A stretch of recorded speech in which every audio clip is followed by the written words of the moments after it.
जय जिनेन्द्र। मेरे इस जैन सोल यह जैन दर्शन के वैज्ञानिक वाहिनी को लाइक करें, शेयर करें, सब्सक्राइब करें और बेल आइकॉन दबाएं। और आप हमें हमारे वीडियो के नीचे दिए गए पेज पर भी फॉलो कर सकते हैं। जय जिनेन्द्र।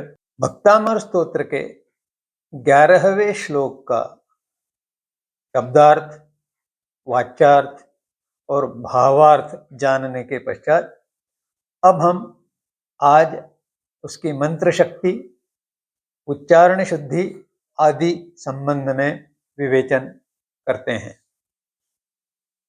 इस श्लोक के साथ जो मंत्र जुड़ा है वह है ओम ह्रीं अर्हं नमो पत्तेय बुद्धीणम। इनमें से पहले 4 शब्दों का अर्थ हमें अब ठीक से समझ में आ गया है। फिर भी एक बार आज और आवृत्ति कर लेते हैं। ओम अर्थात नवकार महामंत्र का संक्षेप। विश्व की जो गूंज है सर्वदूर फैली हुई, उस गूंज का जो प्रतीक है वह ओम अक्षर है, जिसे प्रणव मंत्र भी कहा जाता है। ह्रीं यह सर्व शांति बीज रूप मंत्र है, एकाक्षर मंत्र है और इस मंत्र के जाप से शांति उत्पन्न होती है। अर्हं अर्थात आदरणीय, जो प्रशांत है, जो परिपूर्ण है, जिनमें अनंत शक्ति है, जो करुणा के भंडार है, जो भक्त की इच्छा को पूर्ण कर सकते हैं और प्रत्येक बुद्ध है अर्थात जो स्वयं ही नैसर्गिक रूप से बोध प्राप्त करते हैं। उन्हें बोध प्राप्त करने के लिए किसी अन्य गुरु की आवश्यकता नहीं होती। ऐसे प्रत्येक बुद्धि रूप जो तीर्थंकर है, उनकी जब हम स्तुति करते हैं इस स्तोत्र द्वारा, तो हमारे गुण ग्रहण शक्ति के विकास के साथ गुणों का भंडार विकसित होता है और साधक की इच्छा की पूर्ति करने में और उसकी दुर्मति का निवारण करने में यह तीर्थंकरों की स्तुति सहायता करती है। मंत्र शक्ति का स्वरूप और लाभ समझने के पश्चात अब हम उच्चारण शुद्धि की ओर ध्यान देंगे।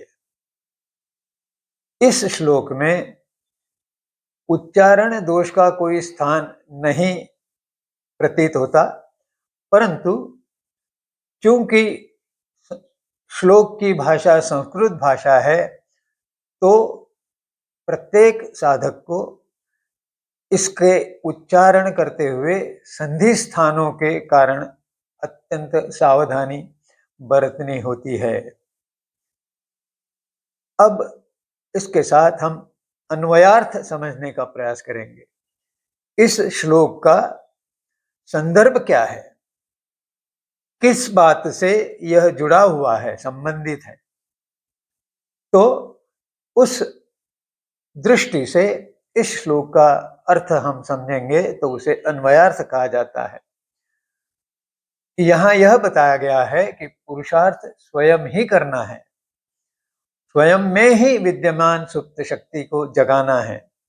और यहां इस श्लोक में यह बताया गया है कि भक्त भी अपने आप में सर्वोत्तम दृष्टि का विचार रखते हुए जो श्रेष्ठ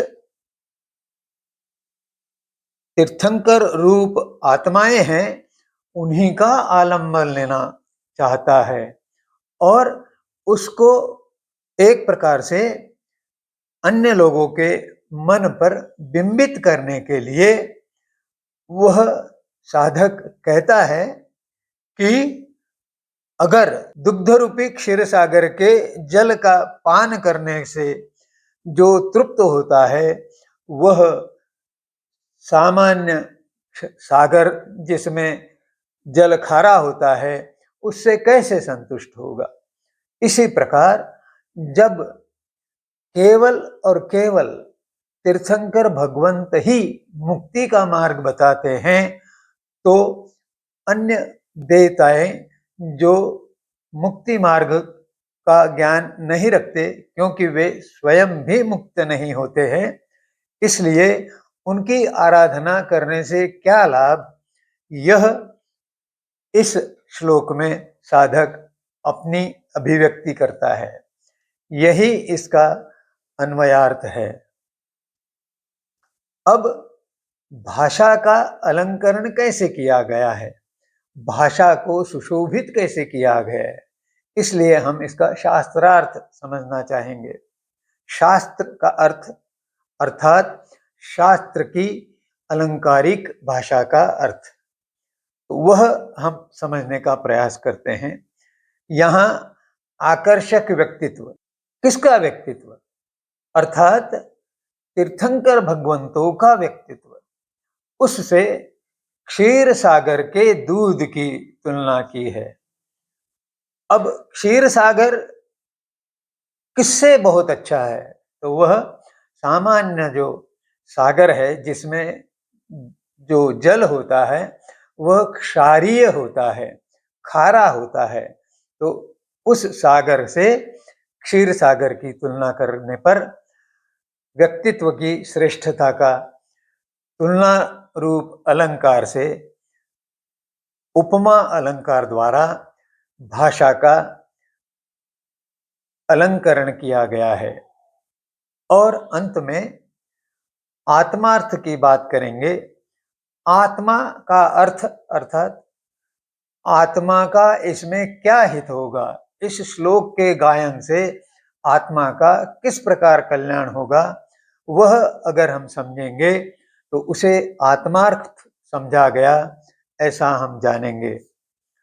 यहाँ पर यह स्पष्ट किया गया है कि अन्य कोई किसी अन्य जीव को मुक्ति नहीं दिला सकता, अर्थात अगर इस भव चक्र से मुक्ति पाना है तो स्वयं ही पुरुषार्थ करना आवश्यक है, और अगर यह पुरुषार्थ नहीं किया गया तो मुक्ति असंभव है।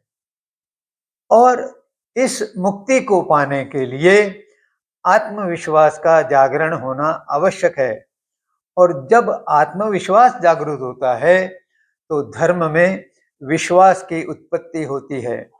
धीरे धीरे जब अनुभव आता है, कुछ शांति और सुख का अनुभव होता है, तो विश्वास श्रद्धा रूप में परिवर्तित होता है, और इस श्रद्धा के कारण भक्ति और गहराती है। जब यह भक्ति गहराती है तो आस्था का जन्म होता है, और आस्था का जन्म होना अर्थात और गहरी रुचि होना, जिससे निष्ठा उत्पन्न होती है, अर्थात साधक उस आलम्बन से, तीर्थंकरण के आलम्बन से एक निष्ठता से भक्ति करने लगता है। और इस भक्ति का अंतिम परिणाम यह है कि जैन दर्शन के शब्द श्रद्धान, इस प्रकार का भाव विकसित होता है। और इस श्रद्धान का अर्थ है अपरिवर्तित और निस्संदेह निश्चंक जो विश्वास है वह श्रद्धान है। इस प्रकार व्यक्ति की मनोवृत्ति में विकास होते होते वह अंतिम श्रद्धान रूप विश्वास की उच्चतम श्रेणी प्राप्त करता है और भक्ति में एकाग्रता समरसता लाता है। वही मुक्ति मार्ग पर तेज गति से दौड़ाने की क्रिया है। विवेचन को यहीं पर समाप्त करते हुए आपसे पुनः पुनः आग्रह है कि अपने प्रश्न और संदेहों को उत्तर एवं निवारण करने के लिए मुझे उन्हें कमेंट सेक्शन द्वारा प्रेषित करें और प्रश्नों के उत्तर तथा संदेहों के निवारण प्राप्त करें। जय जिनेंद्र।